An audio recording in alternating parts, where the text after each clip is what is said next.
This episode is part of our series discussing the debate topics released for Debatable Open 2021. The motions can be found in the description along with timestamps for your convenience. Please enjoy.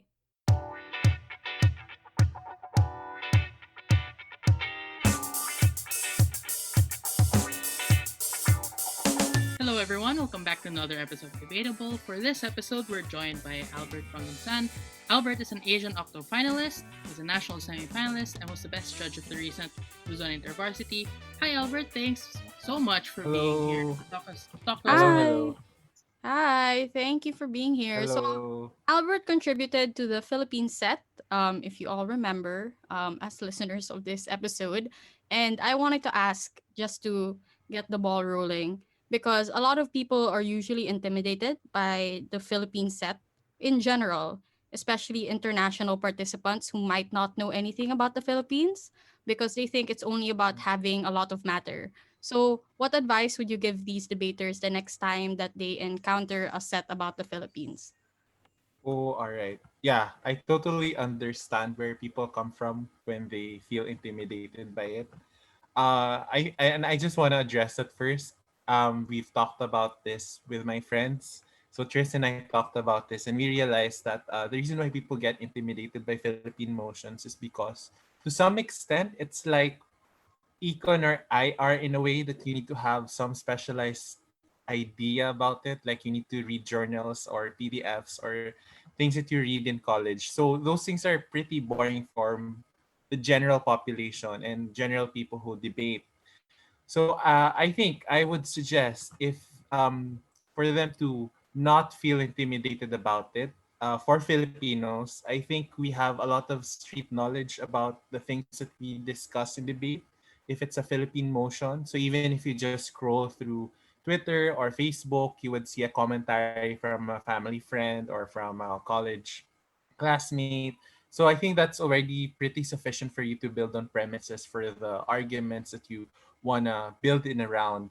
I think for foreigners and Filipinos in general, we're a bit lucky right now compared to the past generations because I think many online platforms like Rappler and Inquirer and Esquire, for example, these three platforms have been very aggressive in talking about cultural issues and political issues in the Philippines. Although they're not that as rigid or rigorous. I mean rigorous, not rigid, pala. Not as rigorous as the pieces that we read about abroad or in the Western Hemisphere. I think they're good introductions to the things that we want to discuss. Kasi medyo ano and I also noticed, Cheers and I, it's not our fault as Filipino debaters if we don't know much about it. Actually, it's this lack of media coverage that's comprehensive and substantive on the issues that we experience every day. So parang it goes back to how our media reports because we always refer to them when we debate, diba? So I think you consult those media platforms and then you have Spotify. Then I think generally the people who listen to Debatable have Spotify. So Spotify has Rappler. Rappler has really a lot of good podcasts that really nuance the issues. Although we know that Rappler is a bit of um, into advocacy journalism, we know that they have a bias for progressive and liberal issues. They are a bit objective in discussing this issue. So you can really build a lot of pretty good cases with listening to those podcasts and just listen and reading material online. And I think last thing na lang, yung Inquirer opinion and Rappler opinion has really a lot of good insight from experts and people who are part of the establishment. So you can also read that once in a while and then use that for debate. Because I think the general trend now is that more people are including Philippine set of motions in their in debate tournaments. So I think they should also watch that out. Yun. What I appreciate from the podcasts by Rappler, because I do listen to them intently actually, is that they do start off with like things that most people already know and then Mm. try to have a deep dive into it. So they're one of the recent um episodes was about environmentalism and climate justice, and how Mm-hmm. Mm-hmm. the Philippine system, legal system, tries to get climate justice, which is something that everyone already knows about because of the typhoons that are happening. But I feel and I appreciate that, at least for Rappler and their podcast, they try to like dive deeper into it. So I guess a good starting point is something that we all know about, and it's just a matter of digging deeper into like the nooks and crannies of how things work. Which brings us to the first, I feel, um, motion in the set, which is something that most of us in some way or another are affected by on a personal level, which is about the export of labor. The motion is about gradually decreasing the annual export of labor until it's completely abolished. We already know that we have like OFWs and we call them our new bayanis and stuff like that. But in this motion in particular, what recent event or situation inspired this motion for you? Oh, all right. So I think uh, there are two reasons why I included this in this set. Because in the middle of the pandemic, Duterte and the Department of Health said now, oh, we will stop like sending out Filipino nurses and other medical professionals abroad. So that created a lot of negative reception from the public, and their main reason was that we need to find money, and we need to find job opportunities that offer us also hazard pay and a lot of benefits, because a lot of people still saw their lives abroad. So parang there were people who went back here, but who have plans to return again. So my relatives, they recently resigned or they got like laid off from jobs abroad, but they still plan to go back because they don't see themselves like settling here for now. I think the second reason why I integrated it into this set is because even if you don't have any matter on the labor export policy, what you would have to do is you would have to hugot, or you would have to go back to the experiences that you have with your relatives. Because I think regardless of what socio-economic class that we come from, at least one relative has worked abroad or plans to work abroad. So it really gives us insight into the lives that we have every day and the choices that we make. So somehow it makes us reflect that our decisions aren't like just individually made. They're like influenced by this big government policy that I didn't know exist like until 2 years ago. So I think yun. But sidetrack then, I think the reason why I was inspired to put this here is because I just started watching yung mga Claudine Barreto movies. And a lot of those movies have to do something with OFWs. So yon. So magandang insight lang siya na kahit newbie or experienced debater ka, may masasabi ka dito or you can say something about it. So yon, yeah, that's the reason why I included it. How do you imagine government bench to set up this motion? Like, do you have a percentage in mind? Would you leave that up to the debate as well? Just like, how do you mechanize it? Because in the Philippine circuit, we're very big on mechanization, especially with respect to Oh. policies. So Mm-hmm. how would this work? Because like when I first read the motion, I also had that kind of question in my mind, because as Mm-hmm. far as I was concerned, the choice to leave or come back to the Philippines in order to work or to find work abroad, it's a personal decision that just so Mm-hmm. happens to be regulated a little bit by the state. So how would government try to go about mechanizing the gradual decrease? Oh, all right. So having like 5 to 10% lesser quotas for people being sent out abroad. So that means that the government should stop like subsidizing uh recruitment agencies, or stop subsidizing the free recruitment fees of these people, because one of the biggest reasons why people actually feel that they would want to go abroad is because the government has policies and has like programs that really encourage people to go out of the country. So I think OWA and POEA should be the focal point institutions in this debate, so that if you want a really nuanced debate, you can like talk about how the OA and POEA should um like gradually stop cutting their their workforce, or they should gradually also stop these programs that really encourage people to go out. So that means like subsidy for programs. The second thing I would also say is that you would also have to first target yung mga export of labor that's not like the very big mass of people that really go out. So you could talk about non-essential labor. So you could talk about the service sector. We would have we would discourage people who work in the hospitality management or hotel industry to go out. We discourage people who work as janitor or construction workers to go out, because I think that these are the huge chunk of people that leave right now but also have the inability to find jobs agad outside. So parang these people are also a brunt of the problem that the government faces if they can't find a job abroad.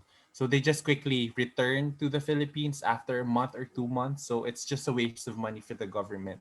So parang targeted siya in a way in the first 2 years to target these segments of individuals.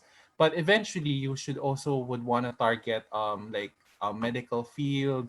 You'd also target the professional field of engineering, architecture, because there are also huge chunks of people leaving.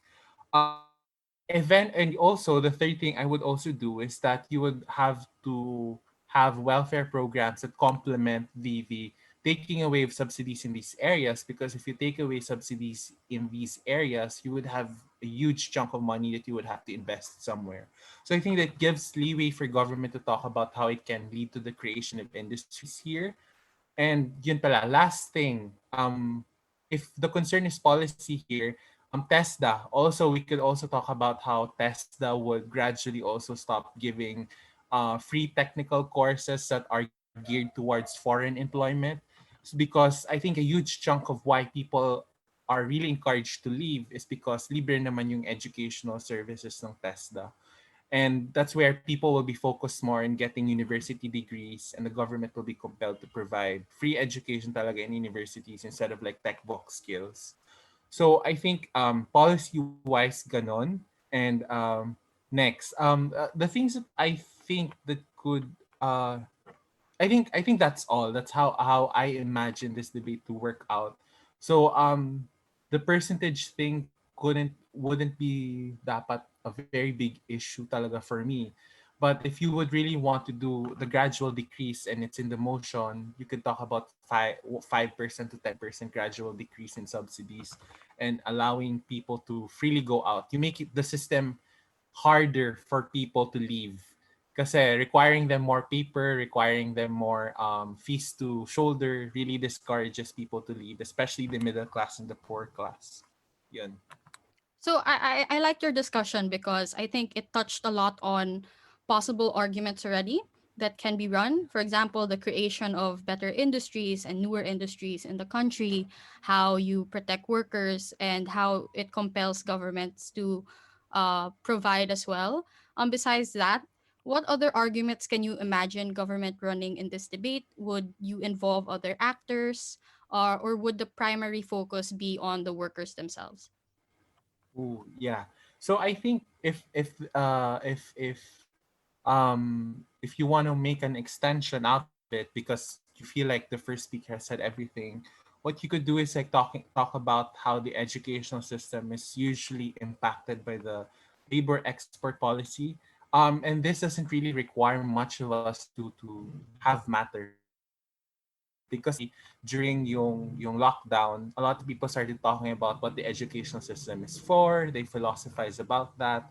Na parang you don't want to just work, we're people, we're human beings, and stuff like that. So I think in relation to that, instead of educating people to become citizens of the country, to become citizens with liberal mindsets, to think about things that are beyond work, the current system, what it does is that people are encouraged and persuaded to think about being internationally competent, to have 21st century skills, and all of that stuff with the end goal of becoming labor export.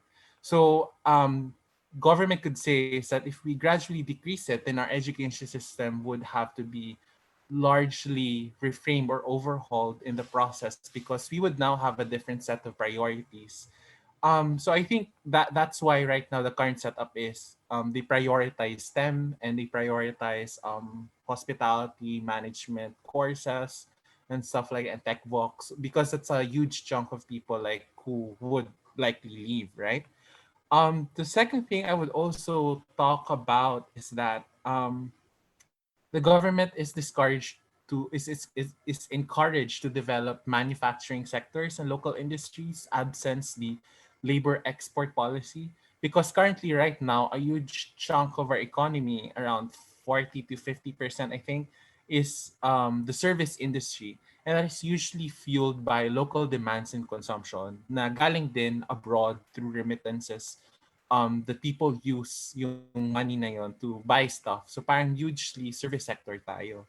But once that we have a huge chunk of people who are staying here, the government is forced to create industries that really respond to their demands. And a huge chunk of studies actually locally and also abroad point to the labor export policy as a big culprit as to why the government has largely abandoned their responsibility to really radically develop local industries because they say na, you know naman, you can export it.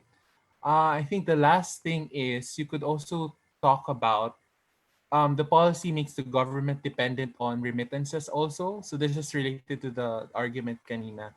So now the government has to be more conservative in spending or to focus in developing industries that really employ people on the ground because the amount of remittances that come in actually like really encourage them to not really prioritize having more FDIs because second to FDIs, yung remittances yung pinaka biggest chunk of money coming abroad and that really fuel our economy. So absence remittances or lesser number of remittances really forces the government to look into allowing for more foreign investors to come in that really want to develop the economy and have sustainable industries here. So generally, parang the whole argument is all about yun yung overhaul of the systems that are in place. I think that's for government. You can cover all of that. So I think it's interesting because a lot of those arguments, at least in my opinion, could also be flipped on its head. So you could Yeah. argue that prioritizing, for example, STEM is a good thing and that we should keep doing that. So if you were in the side of opposition, how would you spin the arguments that you provided and what other arguments do you think opposition should run? All right. So yeah, that's a very good that's a very good point to talk about for opposition side because it's true you can flip all of that. Um, I would say in opposition side that the amount of remittances received in the country is crucial to sustain the economy. So parang a huge chunk of our population really rely on remittances. So if there's even a gradual shift to an economy that's not dependent on remittances anymore, really hits the economic health of these many families that send their kids to school, who have to pay maintenance drugs for their relatives, and who also happen to run businesses who rely on remittances or rely on people working abroad to run the business. So parang if you take away the second biggest source of foreign funding in the country, you also like somehow affect the economy as a whole, which makes it difficult for the government to like really address people's economic needs because currently right now our system is not really suited for something that's ano ba, that addresses the local needs of the people. But also, you could also argue in opposition side that labor is not different from the other goods that are exported. You could say that labor is also like skills or services that you export abroad. Like the BPO industry is literally like a labor export policy, but you just have people staying here, right? So you could say that it's a bit unfair that we limit our capacity to just like selling goods or exporting goods, especially if agricultural products right now are becoming a lot more scarce because people naturally just would want to use agricultural products here kesa like export them because anyway talo naman yung goods nila versus other goods abroad. And at the same time, I think the number of lands that are available for agricultural produce mas lumiliit siya every year. So it's better that we export our labor instead of like export goods when anyway we can't really like perpetually produce those goods and compete with other markets. At least our labor is the most competitive with regards to classification of what goods are the best and which goods are the most competitive in the market. um I think you could also say is that third, given that it is true that the service sector is the biggest industry then, and part dun yung educational system, if the educational system has to also gradually change in the process, that puts a lot of employment, a lot of professions affected in the process because these people are set up to think na ganito na this is what the education system is all about, like labor is the end goal. And anyway, what's bad with an educational system that's geared towards employment, because anyway that's the practical and most urgent need of people that we have right now. So I think that's something that you could say na it will hugely affect our service sector, which isn't like really sustainable currently. So it's better that we allow people to organically think and believe that it's better to stay here and make it an individual choice and just let the policy stay there for like next 2 decades. Because the trend right now is Gen Z, a huge chunk of the middle class that has been created by the labor export policy, are now less likely to actually go abroad because they really see themselves like working here, and their parents usually like discourage them to work abroad because anyway that they worked hard, so why go abroad again. So I think nagkakaroon din ng shift in the perspective. But also other arguments that you can run is that yun yung argument that it helps alleviate poverty, but it also allows transfer of skills and expertise which are much needed by both countries. So we have perspectives that the US might not have that they might like really need, or US has perspectives that we need as a country. So parang a huge chunk of OFWs really export a lot of ideas, not only goods that they have there with them, and they bring them with them here kapag umuwi sila. So which also has benefited our economy in a lot of sense because it has spurred a lot of local businesses spurring up. So we now have like a large set of shawarma kiosks, Thai food everywhere. We also have Indian food. It's because of these Filipinos coming back and bringing that with them. And also, so it's totally fine that we have this, and it's totally fine that we export our labor because anyway, what's the difference with the other goods that we export, where anyway they're not like as competitive as the labor sector that we have here. I think we can move on to the next motion because I think that was a really good way to sort of wrap up the discussion on the first one. The second motion is about the 2022 elections, where it's about the Philippine progressives prioritizing winning local elections.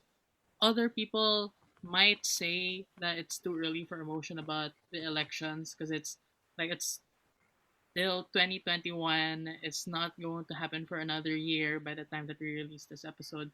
But in your opinion, what is the value of debating topics like this as early as now? All right. Oh yeah, yeah. That's a very good question.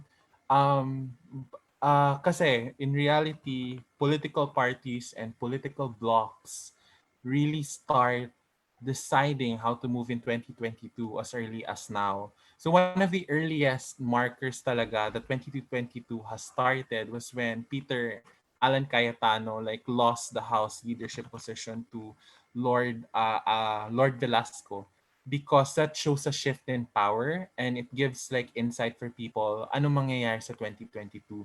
The second big event that recently happened was Manny Pacquiao. So Manny Pacquiao becoming the head of the PDP Laban says a lot about where PDP Laban will be and who will be their standard bearers. But also, thirdly, I think as early as now, we can already see some narratives popping up.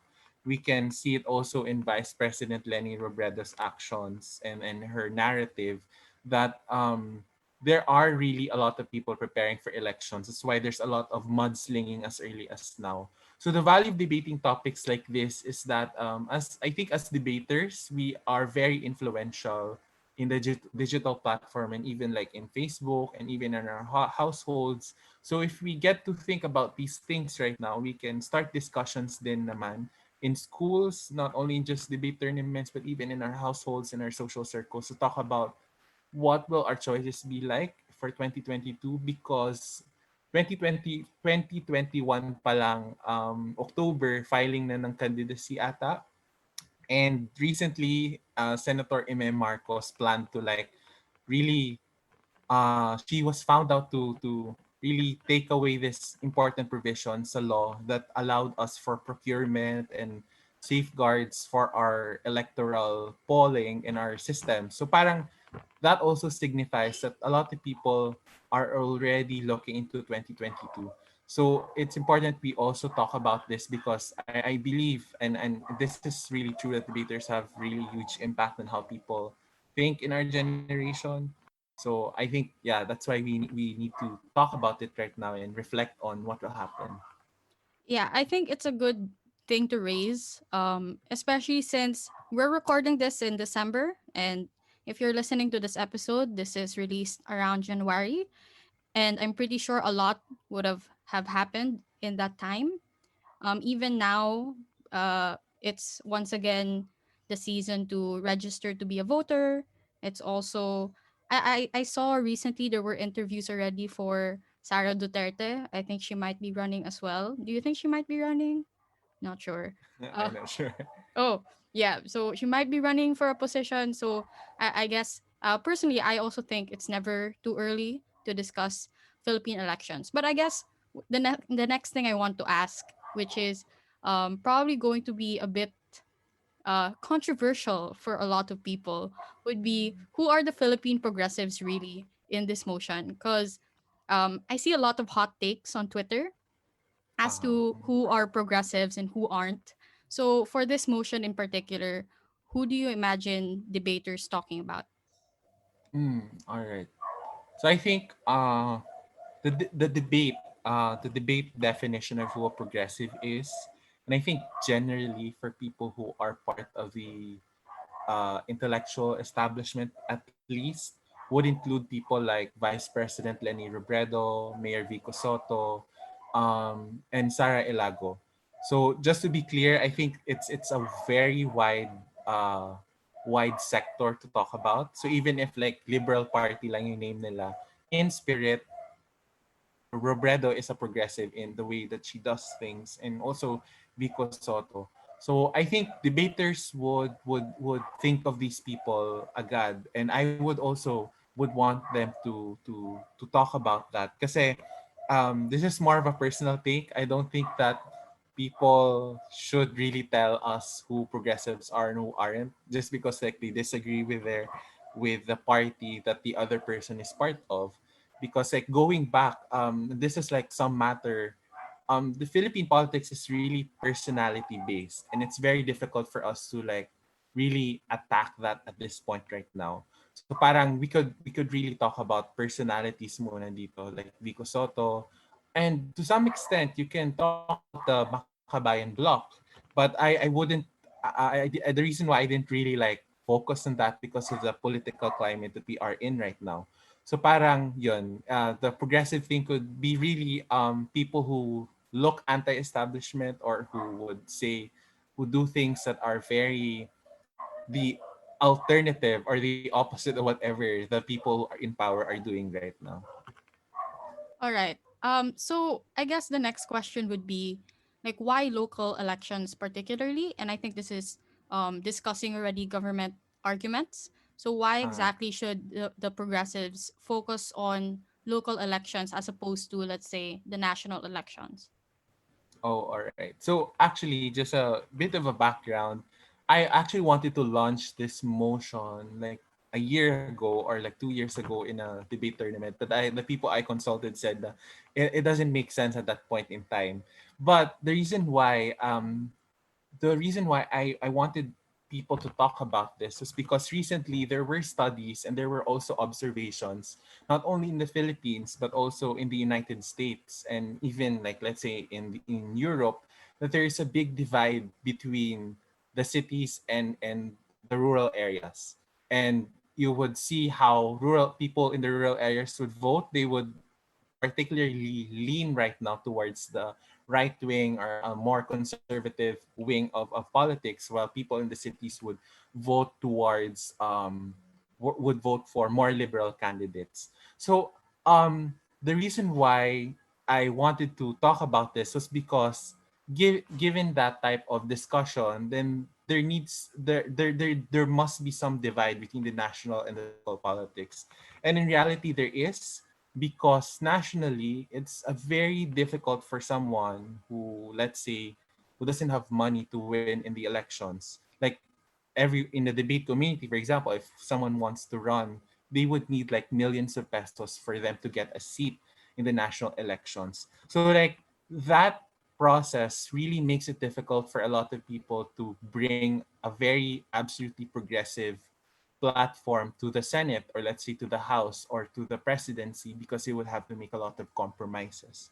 So, but also, while local elections, it's a lot easier for you because you could just like rely on donations. You could like rely on like name recall. You can rely on you talking to people generally.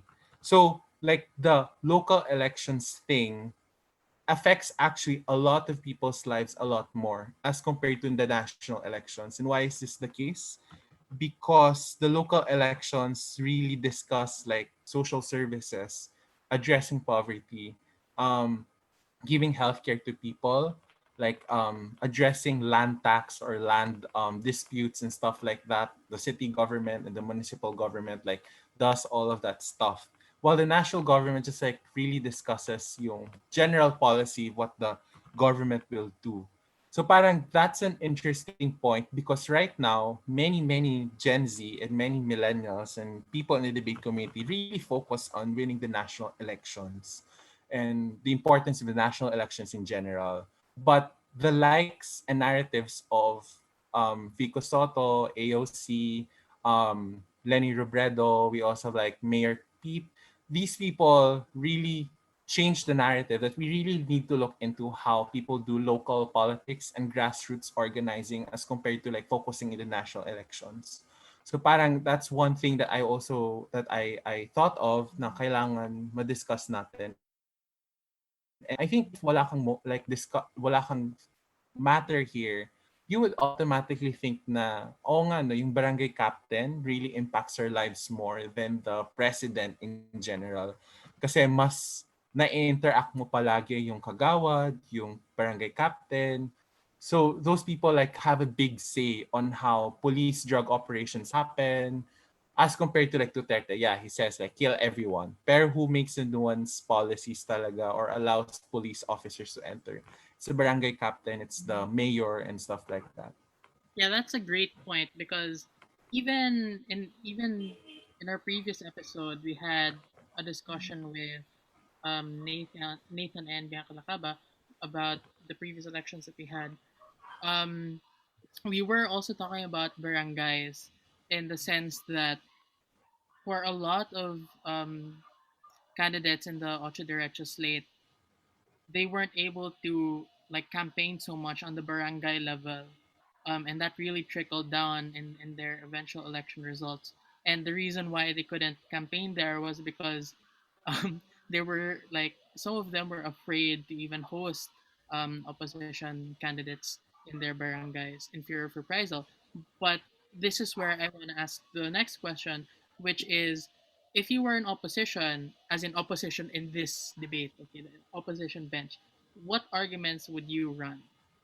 What I would say in opposition side is that it's important that the national elections should still be like the focal point of the opposition, mainly because if you just focus on local elections, it would be very difficult for us to hold into account officials that earned in the national government if we don't focus on the national elections. But secondly, if you run and focus on the national elections, you would still be compelled to think about what do you do in the local politics or the local elections. Kasi national elections, like as Kyle said, yung people engaging with barangay captains, like hosting candidates, that really forces national candidates to really engage local politics. As compared to local politicians, like wala naman silang pake sa national elections. They just think about winning yung barangay nila or winning their village elections or winning their city elections or municipal elections. So national elections, focusing on it, even if you spread yourself too thinly, you cover a lot of parts and you're forced to engage with multiple individuals in the process. But the third thing you can also talk about in opposition side is that the current national narrative is, it's okay to kill, kill, kill, and build, build, build and respond to things that are happening in our surroundings. So the opposition also needs to come up with an alternative narrative on what they want and what their vision is. And even if, let's assume, at their best, government side wins. Kasi madali talagang manalo sa local elections. At least in opposition side, the opposition losing the national elections isn't like really a total loss. At least it just like forces people to like discuss, to talk about these issues, and to like force candidates that who are most likely to win to also co-opt the opposition narratives because they would also want to win a huge chunk of people who still support the opposition. And I think the fourth thing is this somewhat can be specialized matter. You need to like really like listen or read or at least know about how politics happen, which I feel like generally people started to know about this nung pandemic because a lot of funding ng mga barangay hindi na ibigay even if the president was saying binigay na namin yung funding, the barangay is saying no, you didn't give us the funding. So the argument that opposition can run is that a huge chunk of the money that local politicians spend actually come from the national government. And that's the reason why the local government code isn't that much effective with regards to fiscal decentralization. Or what that means is that yung distribution of funds, independent of whatever the national government thinks, doesn't exist. Kasi whoever is in power or whoever has a seat in the national government will most likely favor you, or you would have to like pander to them to get the funding that you would need for your city. So it's important for um, politicians to win the national elections. Kasi, like if you're the president, you can do anything. You can put money in this barangay 123 in Sulu, or you can put this money in this like sketchy village who has a lot of drug victims or dependents and like rehabilitate them as compared to local politicians who would have to like really pander and worship whoever wins in the national elections, which I feel like would be scary if it was someone na hindi ganun ko progressive or who just like does sports, 'di ba? So parang yun. I like that you ended on a point on funding because I think it transitions perfectly to our third and last motion, which would be about corporations and their participation in rehabilitation of post disaster areas. So we're talking about multinational and national corporations as well. So what I wanted to ask about this motion is who are the actors involved and who do you think debaters should bring up? Because I think matter wise, most debaters should know the context behind this motion. It's about the recent typhoons and the rehabilitation efforts that a lot of people have been doing, both private and public sectors. So, who else do you think are involved and should be discussed? Oh yeah. So I think the people that you can discuss here are, let's say, the local government unit. You can also talk about to some extent religious groups, NGOs, because they're also active in the post disaster rehabilitation scenario. You can also talk about local politicians. You can also talk about governmental institutions. So the reason why this is all of them are like part of this motion is because of the fact that after a disaster, many people help, many people want to like take part in the discussion to how to rebuild something. And the inspiration actually for this was Yolanda. So Yolanda, Ayala, and many big corporations wanted to like rehabilitate these areas. And what happened ended up was like these areas became resorts instead of like being the towns that they were, like fisher folk areas, like farming communities.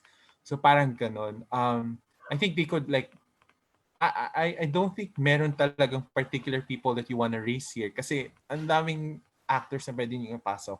But generally, those are the actors I can think of right now, and the actors that I feel like intuitively debaters would like argue for or argue against in the motion. So aside from that, what are the other reasons for barring participation of MNCs or just like national corporations in general?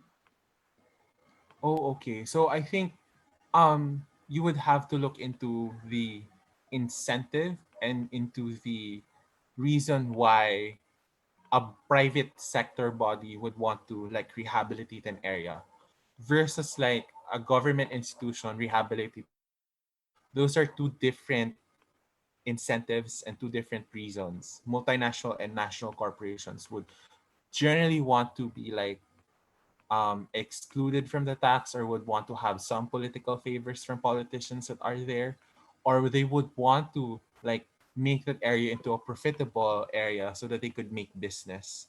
But as compared to government institutions, that they really don't have any interest in making the area profitable. They just want people to get their houses and their medicines and their hospitals and their schools and their textbooks or whatever after disaster so that life can like continuously move on or they could win the next elections. So like that big incentive from those corporations really affect the way that the layout and the master plan for the rehabilitation looks like. So one case in point here would be like sa Yolanda, what they did in some towns in that were affected in Tacloban, for example, they gave them like free, they gave them a barangay hall, they gave them like basketball courts and schools in exchange that they would have to like really make one area that used to be a farming community into a beach resort. So the way that the power asymmetry between the LGU and the national corporations really makes the deal sketchy, and it makes it difficult for LGUs and for the people who are desperate for help to fight back because they would need the barangay hall ASAP, or they need to have schools ASAP because so they could like send their kids already to school. So like that's a very big reason to like bar them from participating because once that you set up those resorts, it would be very difficult to like really take them out. Or it would be very difficult for local politicians to like independently act already if they are reliant or like they're dependent on these national and multinational corporations. So I think that that's one big reason as to why they should be barred. But also aside from that, their layouts might look like putting up manufacturing sectors in these areas that used to be ancestral domain, or like putting up these areas in areas as, let's say, a mall. But these people don't really want that, but they have no choice because they need jobs, they need money, they need income, they need to like construct something so that they could feed their family. So it really puts desperate people at the losing end and they're forced to just say yes to this. Okay, so most of these harms are rooted in the assumption that corporations are profit motivated. So I think that's something that even opposition this motion will have to agree with, that they're not absolutely altruistic. They are to a large degree profit motivated. So I was wondering, how do you expect opposition to nevertheless defend their participation and the rehabilitation of these post-disaster areas, even if they were profit oriented? Oh, all right. So I would say is that it's good that we have a lot of people helping and a lot of sectors helping because that really fulfills a lot of the the responsibilities that the government is supposed to do, but they can't do because of fiscal limitations. And the context can be here is that, we are like the second, or like in the top 10 countries who are most likely to be like hit by climate crisis, disasters and calamities. So I think that you would want to have more and more people helping, while you are also trying to balance your books and balance the funding that you have for all of the agencies that you have as a government. So it's important to we have multinational and national corporations participating, because one thing that I think opposition could play here is that participation can be like, CSR. You have their Ayala Foundation give out books, give out food there. So don't you want them participating in the process? So because to while we might not like them at all because we don't know what their incentives are, but at least you allow the government to revert or put funding in areas that are really needed. So let's say Ayala might want to build a barangay hall there. They might want to build a beach resort there, want to build a mall there, then that's totally fine because you stimulate the economy that was destroyed because of the typhoon. So as the government, I would be focused more on building, like, let's say, hospitals. I would be focused on building like the police office or like the police station. I would be focused more on building roads because those are things that a multinational corporation doesn't want to do, because what will they get out of that?